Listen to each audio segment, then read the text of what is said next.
Namo Bhagavate Vasudevaya. Om Namo Bhagavate Vasudevaya. Bhagavad Gita as it is, chapter 11, text 46.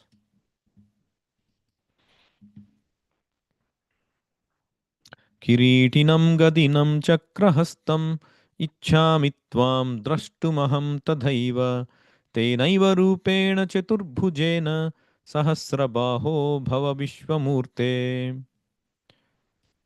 So here Arjuna says, O Krishna, I want to see you, drashtum ichhami.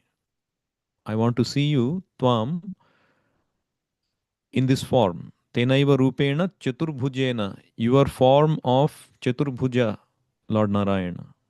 Chaturbhujena rupena tenaiva, decorated with kiritinam, gadinam, chakrahastam, helmets, decorated with helmet, gadinam, the gada, the mace, then chakrahastam, your hands with the chakra, sahasrabaho bhava vishwamurte. Please become that, please assume that form, O universal form, O Lord. So, why Arjuna wants to see Krishna in that form? To prove that Krishna is the origin of everything, including the origin of Narayana. And that's what Prabhupada writes in the purport. In the Brahma Samhita, it is stated that the Lord is eternally situated in hundreds and thousands of forms, and the main forms are those like Rama, Narasimha, Narayana, etc. There are innumerable forms. So, what is that shloka from Brahma Samhita? रामादिमूर्तिषु कलानियमेन तिष्ठन् नानावतारमकरोद्भुवनेषु किन्तु कृष्णः स्वयं समभवत् परमः पुमान्यो गोविन्दमादिपुरुषं तमहं भजामि. So Ramadimurtishu, Rama Adi means Rama etc. The incarnation of Rama etc. Murtishu, murtis are different forms. So all these incarnations, Rama, etc., they're all appearing by the order. Kala niyamena. Niyama means according to some order. They're all appearing. Kala niyamena. And all these incarnations, Nana Avataram, they come in this material world, Bhuvaneshu, according to particular order. Kala niyamena. But Kintu, Krishna Swayam Samabhavat Paramah Puman. Krishna, he himself personally appeared, who is the Paramahapuman, Paramapurusha, and the origin, Adi Purusham of everyone, of all these incarnations. So that means Krishna includes all these incarnations. When Krishna comes, all these expansions, avatars, they're all included in Krishna. Another verse in Brahma Samhita also says, another comparison is given, how, what is it like, the relation between Krishna and the other avatars? दीपाच्चिरेव हि दशान्तरमभ्युपेत्य दीपायते विवृतहेतु समानधर्म यस्तादृगेव हि च विष्णुतया विभाति गोविन्दमादिपुरुषं तमहं भजामि. So Deeparchi means, Archi means, it's like we say torch, torch. It's like that. Archi means the flame, light. Deeparchi means the flame of a lamp. And so this lamp, let's say a candle, and it can light another candle, Dashantaram, another lamp it can light, and thereby expands into another lamp, Abhyupetya. And the other candle that it lights, it also shines exactly like the original candle. Deepayate. Vivruta hetu samana dharma. it is equally powerful as the original candle. It's a beautiful example, isn't it? So Tadrik, similarly, Tadrik eva hi Vishnutaya vibhati Govindam. Govinda, Lord Krishna, he expands as Vishnu's and he illuminates. And all these candles are as powerful. But still, there is that original candle. That is Govindam Adipurusham. Similarly, Bhagavatam confirms Ete chamcha kala pumsah Krishnastu Bhagavan Swayam. Vyasadev, after describing various incarnations in Srimad Bhagavatam, he says, all of them are amsha or kala. Itecha amshaha kalaha pumsaha of the Supreme Krishna. That means they are all these avatars that he described, the expansions that he describes, they are all either portions or plenary portions of Krishna. But Krishnastu Bhagavan Swayam. But Krishna is not a portion or plenary portion. He is Bhagavan Swayam. He is Swayam Bhagavan. He is the personality of Godhead himself. So he is distinguished from other incarnations. And all the incarnations, they exist in him, as I said, when he descends. And he comes to show causeless mercy to the living entities.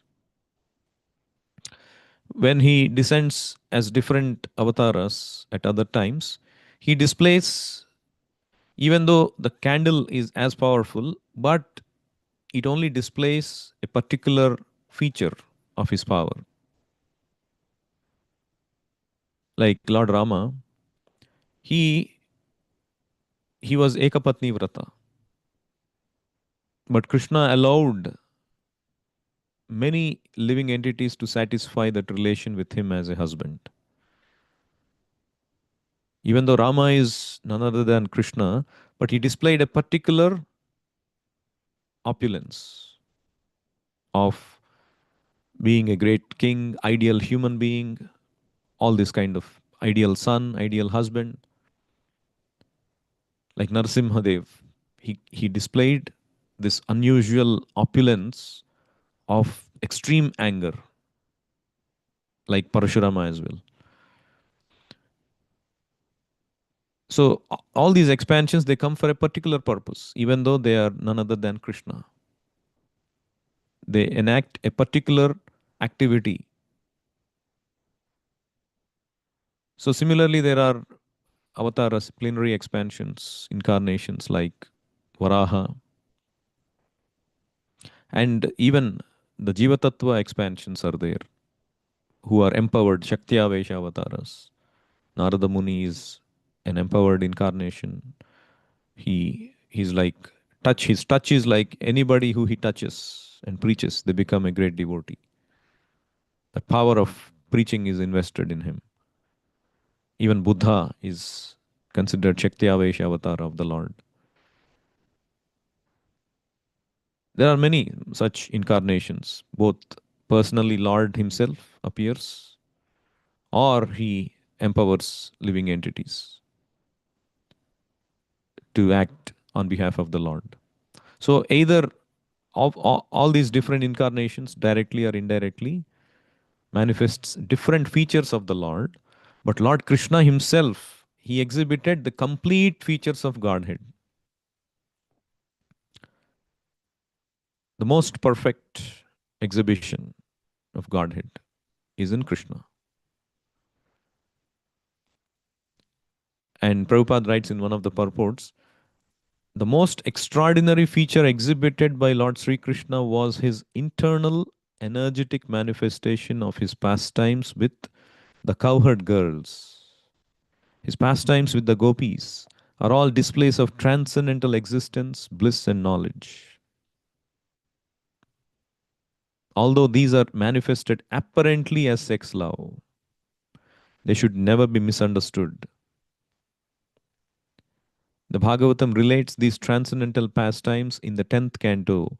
And in order to reach the position to understand the transcendental nature of Lord Krishna's pastimes with the gopis, the Bhagavatam promotes the student gradually in 9 other cantos. So we have to study Bhagavatam, first 9 cantos, and get purified in order to be able to understand the nature of Krishna and his pastimes with the gopis. Otherwise, we can misunderstand them to be mundane. If they were mundane, why would great transcendentalists take pleasure in reciting them?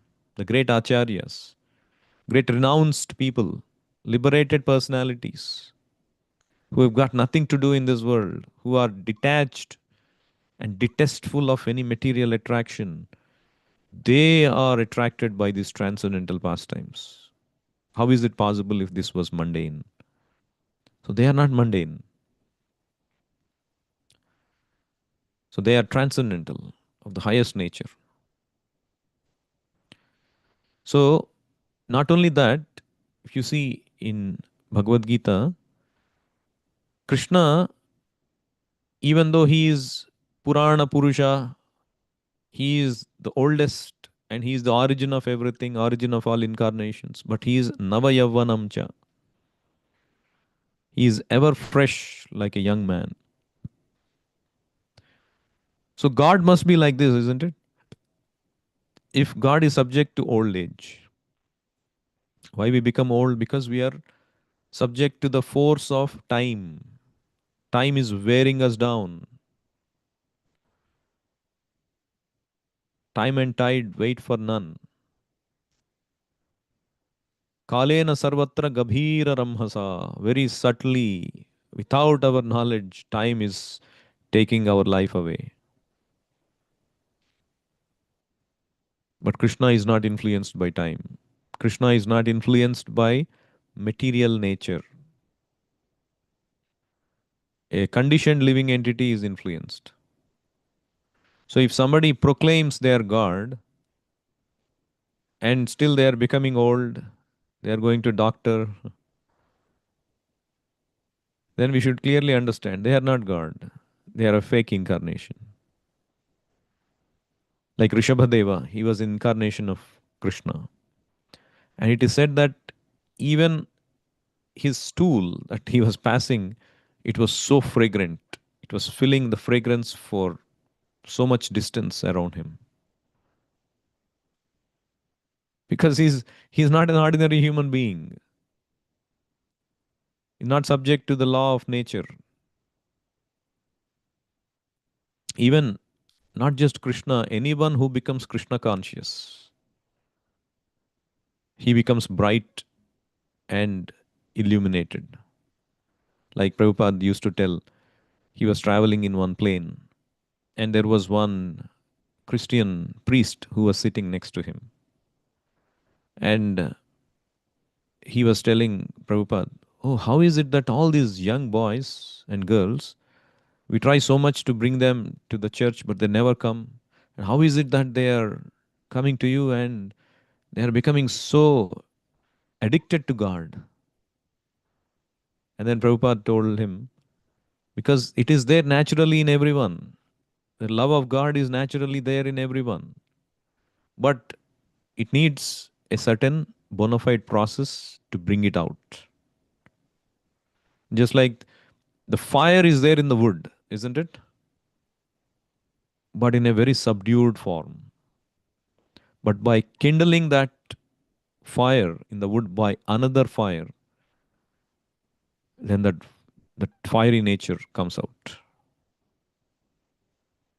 So this bona fide spiritual master is needed. Bona fide instruction is needed. Bona fide association is needed to bring out that fire of Krishna consciousness. And then the priest said, oh, all your disciples are, their faces are so bright. So Prabhupada told him, and he would tell that in lectures. So if you become Krishna conscious, you also become like Krishna. Bright faced, young, energetic. So this is, of course, our happiness, our brightness comes from within. The display of our happiness is from within, not necessarily externally, but even externally, it shows when one takes to Krishna consciousness. So in fact, it is said that the sun, by every rising and setting, every day there is a sunrise and sunset. So it is said that Ayur harati vaipumsam udyan astantyajan asau tasyardhe yat kshanonita uttama shloka vartaya. That means the sun, by rising and setting, it is taking away the life of everyone. Ayur harati udyan astan, by rising and setting. But one who spends the time in Krishna consciousness, tasyardhe yat kshanonita uttama shloka vartaya, in glorifying Krishna and in engaging in serving Krishna, and thereby constantly in association of Krishna, the sun cannot touch their life. In fact, their life is growing, whereas the others' lives are dwindling. What does it mean by that? That means our Krishna consciousness is increasing, which is a real life. And as it keeps on increasing, our future spiritual body is also forming. The eternal body is forming. And when one quits this present body in that state, then we attain the state of spiritual body, which will never die. Otherwise, people in this world, they have to maintain so hard to maintain their youth, isn't it? They have to work so hard to maintain their physique. They have to forego all attractive food, forego comforts, spend hours and hours in gym. And I heard that, even when they go to parties, they eat and somehow they artificially vomit out after that because they are so scared of putting on weight, and their look will be compromised. So like that.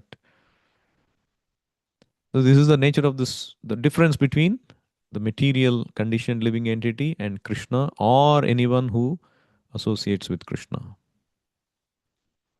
So Krishna is the origin of Narayana, and it is said in Chaitanya Charitamrita, Lakshmi Kantadi Avatarera Hare Mana Lakshmi Adi Nari Ganera Kare Akarshana. What it means is Krishna attracts Narayana, and he attracts Sankarshana, who is the husband of goddess of fortune. I mean, the exact verse in English is he also attracts Narayana, who is the incarnation of Sankarshana and the husband of goddess of fortune. He not only attracts Narayana, but also all women headed by the goddess of fortune, the consort of Narayana. He he attracts Narayana is proved in Bhagavatam when Mahavishnu plays the trick. He steals all these Brahmanas' babies, and Arjuna promises and takes the oath that if he doesn't stop that, he will die. So, in order to protect Arjuna, so Mahavishnu is stealing all these babies without anybody's knowledge. Who can stop him? And Arjuna promised, no, I will prevent this from happening, but he couldn't. And then he had to die because he took that oath.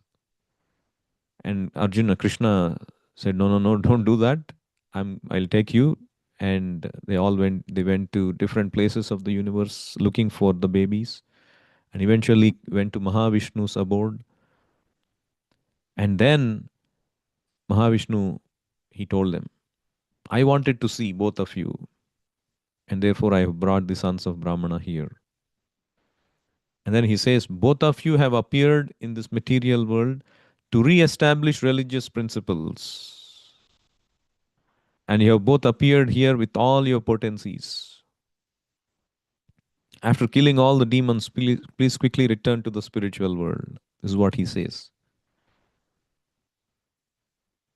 So Mahavishnu was also attracted by the bodily features of Krishna.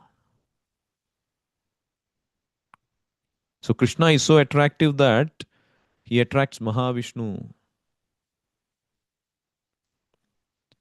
And there's one interesting incident, the famous incident when Krishna was chastising this serpent Kaliya. He was dancing on his hoods, and Kaliya eventually became subdued. His poison, he's vomiting his poison and blood, and he became meek and weak.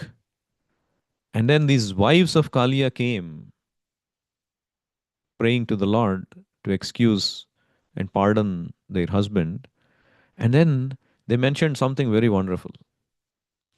So they said, "Oh my Lord, we do not know how this serpent Kaliya attained such an opportunity to be touched by the dust of your lotus feet.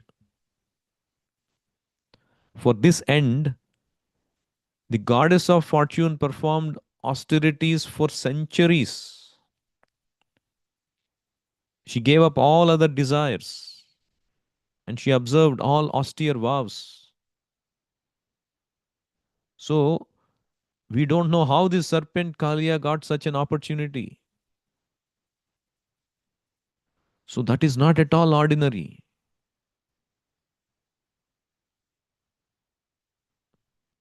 And Krishna's Chaitanya Charitamrita further says, Lord Krishna's sweetness is so attractive that it steals away his own mind. Thus he even wants to embrace himself. So Krishna is so attractive to himself also.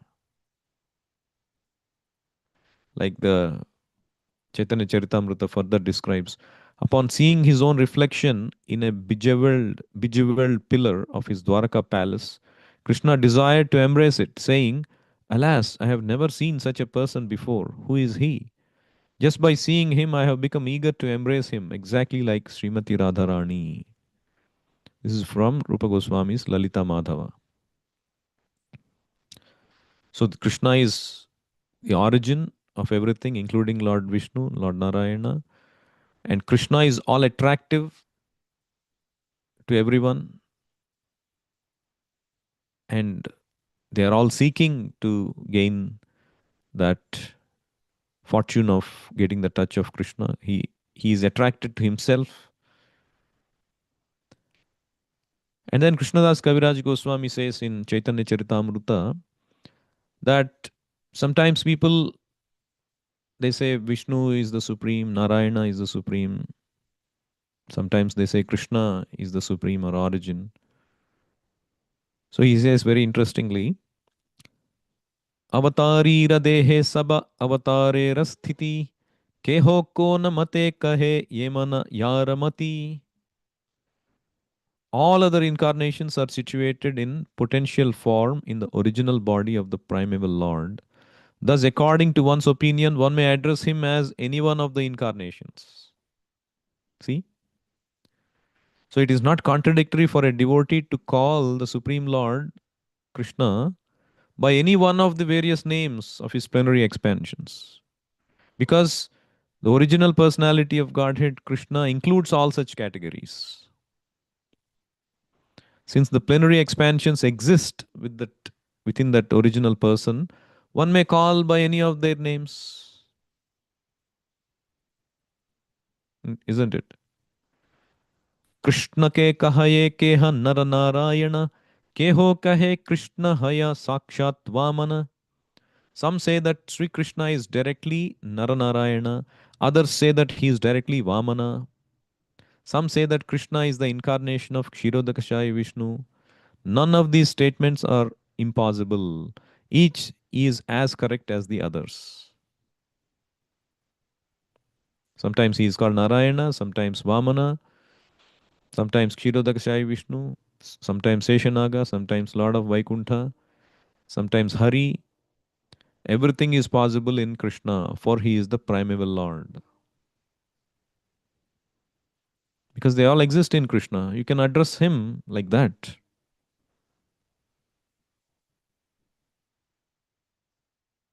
So it is not incorrect. This is the proper Siddhanta. And he further goes on to say and prove that how Krishna is the original Narayana, and he quotes various prayers of Lord Brahma. Narayanastvam nahi sarvadehinam. You are the Narayana. So Krishna is the origin of Narayana. We can read further in Chaitanya Charitamrita and Brahma's prayers to understand. So the proper understanding is the Krishna is the supreme, the fountainhead of all incarnations. He is the avatari, and everything else is avatars. And therefore Arjuna is asking Krishna, can you show me the four-armed form of Narayana? And by chanting Hare Krishna mantra, all the avatars are included. We can worship Lakshmi Narayana or Sita Rama, Lakshmi Narsimha, or any of the incarnations by chanting Hare Krishna Mahamantra. It includes everything. Hare Krishna, Krishna Krishna, Hare Hare, Hare Rama, Rama Rama, Hare Hare. So it is like, is there one thing that solves everything in this world? Yes, there is such a thing, and that is this Hare Krishna mantra. It solves everything, your material problems, your spiritual desires, material desires. Of course, Krishna purifies all your material desires. So, Nama Chintamani, Hare Krishna mantra is the eternal, is the wonderful, the touchstone that satisfies everything and makes us peaceful, happy. So that is why we say chant Hare Krishna and be happy. That one thing that satisfies our desires, that makes us happy, and that stops our hankerings. And it's not that it stops after we go to the spiritual world. What they do in the spiritual world also is chant Hare Krishna. Golokera Premadhana Harinam Sankirtana. So once we get that happiness, there is nothing else we feel we need to get. I'll stop here. Anyone has any questions or comments?